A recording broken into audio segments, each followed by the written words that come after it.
ডিম সিদ্ধ এবং কম চর্বিযুক্ত দুধ পান করেন অভিনেত্রী। কলায় থাকে প্রচুর পরিমাণে আয়রন, যা রক্তের সমস্যা দূর করতে সাহায্য করে। তাই প্রত্যেক দিন একটি করে কলা খাওয়া মাস্ট। সকালে খাওয়া দাওয়া করে তিনি বেরিয়ে পড়েন শুটিংয়ে। দুপুরবেলা ব্রাউন রাইস, সালাদ এবং গ্রিল করা মাংস অথবা মাছ দিয়ে লাঞ্চ করেন অভিনেত্রী। রাতে ভীষণ হালকা খাবার খান তিনি। ডায়েটের পাশাপাশি নিয়ম করে করেন শরীর চর্চা। সম্প্রতি একটি জিমে নাকি ভর্তি হয়েছেন তিনি।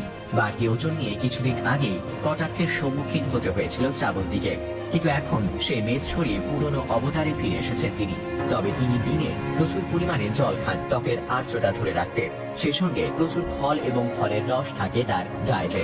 ত্বককে বাইরে থেকে জেল্লাদার করে রাখার জন্য তিনি নিয়ম করে ক্লিনজিং, টোনিং, ময়শ্চারাইজিং করেন। কোথাও বেরোনোর আগে অবশ্যই মুখে মাখেন সানস্ক্রিন।